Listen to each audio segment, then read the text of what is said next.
C'est l'une des nordistes qui marque ce début d'année, la joueuse de tennis Océane Dodin. On vous en parlait, cette jeune femme de 18 ans a battu l'Australienne Alison Riske au premier tour de l'Open d'Australie.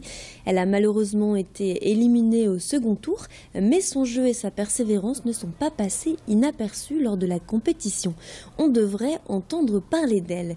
En attendant, Rémi Pem s'est rendue dans le club où elle s'entraînait étant jeune. Ça nous fait plaisir puisqu'on l'a vu grandir ici, elle passait tous les jours.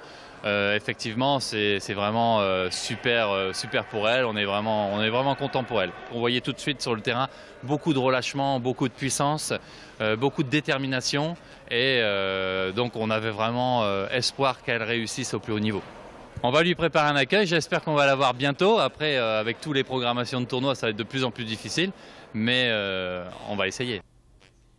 Soulager mais pas tuer, c'est le message que veut faire passer les collectifs anti-euthanasie. À la veille d'un débat à l'Assemblée nationale, les foules se mobilisent partout en France. Demain, les députés vont débattre sur la réforme voulue par François Hollande sur la fin de vie. Mais aucune décision ne sera prise à l'issue de la séance. Le gouvernement a organisé ce débat dans le but d'aboutir à un consensus préalable avant le vote prévu pour mars ou avril. Les opposants à l'euthanasie redoutent les dérives de cette pratique. À leurs yeux, mettre fin à la vie d'un patient ne doit pas substituer aux soins palliatifs. Fanny Bourdillon a assisté à une mobilisation à Lille. Elle a rencontré un médecin gériatre qui nous parle de ses inquiétudes. En tant que médecin, soignante, je suis assez préoccupée par le risque de dérive euthanasique qui pourrait se profiler, notamment face au projet possible de sédation terminale, à ne pas confondre avec la sédation en phase terminale qui existe déjà aujourd'hui. En fait, aujourd'hui, on peut déjà endormir pour soulager un symptôme, mais sans intention de tuer, ce qui n'est pas du tout la même chose que d'endormir jusqu'à provoquer directement la mort. En dirigeant une maison de retraite, on est au contact de personnes qui ont 90 ans et plus. Et l'idée qu'une dérive euthanasique est en train de se faire jour, à quoi ça sert? À quoi ça sert de vivre couché dans un lit? À quoi ça sert? Je pense qu'il y a vraiment besoin de rappeler la beauté de toute vie humaine. Et les personnes âgées, en tout cas que je côtoie dans mon travail avec tous les soignants, ont surtout besoin, ces personnes âgées ont besoin de tendresse, ont besoin de présence et ont besoin de ne pas souffrir physiquement, moralement, psychiquement. Une œuvre symbolique représentant la justice vient d'être rénovée, réalisée en 1718 par le sculpteur Claude Franchaume. Sa sculpture a été restaurée en collaboration avec le Palais des Beaux-Arts de Lille. À l'époque, l'allégorie de la justice ornait la chapelle du palais Riour qui servait alors de salle de conclave, une salle qui permettait les délibérations à huis clos jusqu'à la Révolution. En 1916, elle a été victime d'un incendie. Résultat, elle présentait des traces de suie. L'ordre des avocats a donc décidé de financer la restauration de cette œuvre, symbole de la justice. Un travail minutieux a été réalisé, la surface de l'œuvre a été dépoussiérée, nettoyée, vernie et des retouches d'harmonisation ont été réalisées pour faire réapparaître les dorures. Idil Gunaï a pu admirer la statue ce matin et a rencontré la conservatrice du Palais des Beaux-Arts. Je découvre une œuvre qui est vraiment splendide, qui est du début du XVIIIe siècle, qui nous montre une justice belle, esthétiquement extraordinaire, et puis avec une très jolie sérénité. Une justice qui dépasse les hommes, qui est au-dessus de la mêlée. Une force alliée à une sérénité qui est un rêve pour tout avocat. Je pense qu'il est opportun de rappeler que c'est une restauration de justice et que la restauration de la justice est une priorité en France.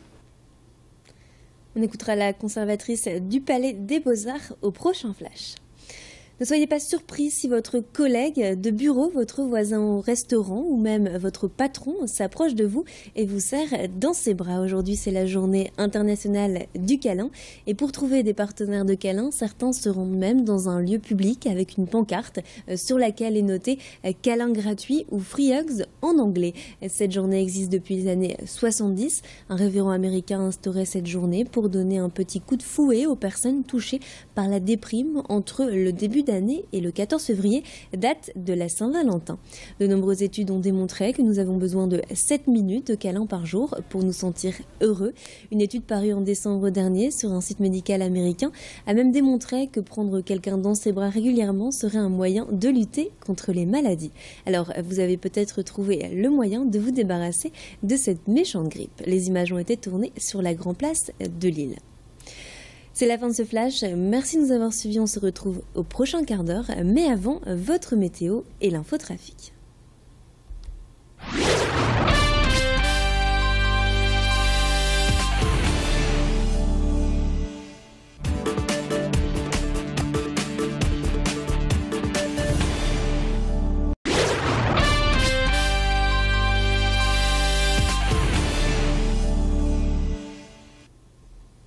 C'est l'une des nordistes qui marque ce début d'année, la joueuse de tennis Océane Dodin. On vous en parlait, cette jeune femme de 18 ans a battu l'Australienne Alison Riske au premier tour de l'Open d'Australie. Elle a malheureusement été éliminée au second tour, mais son jeu et sa persévérance ne sont pas passés inaperçus lors de la compétition. On devrait entendre parler d'elle. En attendant, Rémi Pem s'est rendue dans le club où elle s'entraînait étant jeune. Ça nous fait plaisir puisqu'on l'a vu grandir ici, elle passait tous les jours. Effectivement, c'est vraiment super pour elle, on est vraiment content pour elle. On voyait tout de suite sur le terrain beaucoup de relâchement, beaucoup de puissance, beaucoup de détermination et donc on avait vraiment espoir qu'elle réussisse au plus haut niveau. On va lui préparer un accueil, j'espère qu'on va la voir bientôt. Après, avec toutes les programmations de tournois, ça va être de plus en plus difficile, mais on va essayer. Soulager mais pas tuer, c'est le message que veut faire passer les collectifs anti-euthanasie. À la veille d'un débat à l'Assemblée nationale, les foules se mobilisent partout en France. Demain, les députés vont débattre sur la réforme voulue par François Hollande sur la fin de vie. Mais aucune décision ne sera prise à l'issue de la séance. Le gouvernement a organisé ce débat dans le but d'aboutir à un consensus préalable avant le vote prévu pour mars ou avril. Les opposants à l'euthanasie redoutent les dérives de cette pratique. À leurs yeux, mettre fin à la vie d'un patient ne doit pas substituer aux soins palliatifs. Fanny Bourdillon a assisté à une mobilisation à Lille. Elle a rencontré un médecin gériatre qui nous parle de ses inquiétudes. En tant que médecin, soignante, je suis assez préoccupée par le risque de dérive euthanasique qui pourrait se profiler, notamment face au projet possible de sédation terminale, à ne pas confondre avec la sédation en phase terminale qui existe déjà aujourd'hui. En fait, aujourd'hui, on peut déjà endormir pour soulager un symptôme, mais sans intention de tuer, ce qui n'est pas du tout la même chose que d'endormir jusqu'à provoquer directement la mort. En dirigeant une maison de retraite, on est au contact de personnes qui ont 90 ans et plus. Et l'idée qu'une dérive euthanasique est en train de se faire jour, à quoi ça sert? À quoi ça sert de vivre couché dans un lit? À quoi ça sert? Je pense qu'il y a vraiment besoin de rappeler la beauté de toute vie humaine. Et les personnes âgées, en tout cas que je côtoie dans mon travail avec tous les soignants, ont surtout besoin, ces personnes âgées ont besoin de tendresse, ont besoin de présence et ont besoin de ne pas souffrir physiquement, moralement, psychiquement. Une œuvre symbolique représentant la justice vient d'être rénovée, réalisée en 1718 par le sculpteur Claude Franchaume. Sa sculpture a été restaurée en collaboration avec le Palais des Beaux-Arts de Lille.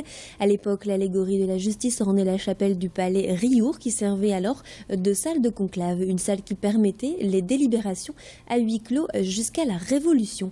En 1916, elle a été victime d'un incendie. Résultat, elle présentait des traces de suie. L'ordre des avocats l'avocat a donc décidé de financer la restauration de cette œuvre, symbole de la justice. Un travail minutieux a été réalisé, la surface de l'œuvre a été dépoussiérée, nettoyée, vernie et des retouches d'harmonisation ont été réalisées pour faire réapparaître les dorures. Idil Günay a pu admirer la statue ce matin et a rencontré la conservatrice du Palais des Beaux-Arts. Je découvre une œuvre qui est vraiment splendide, qui est du début du XVIIIe siècle, qui nous montre une justice belle, esthétiquement extraordinaire, et puis avec une très jolie sérénité. Une justice qui dépasse les hommes, qui est au-dessus de la mêlée. Une force alliée à une sérénité qui est un rêve pour tout avocat. Je pense qu'il est opportun de rappeler que c'est une restauration de justice et que la restauration de la justice est une priorité en France. On écoutera la conservatrice du Palais des Beaux-Arts au prochain Flash. Ne soyez pas surpris si votre collègue de bureau, votre voisin au restaurant ou même votre patron s'approche de vous et vous serre dans ses bras. Aujourd'hui, c'est la journée internationale du câlin. Et pour trouver des partenaires de câlin, certains se rendent même dans un lieu public avec une pancarte sur laquelle est noté « câlin gratuit » ou « free hugs » en anglais. Cette journée existe depuis les années 70. Un révérend américain a instauré cette journée pour donner un petit coup de fouet aux personnes touchées par la déprime entre le début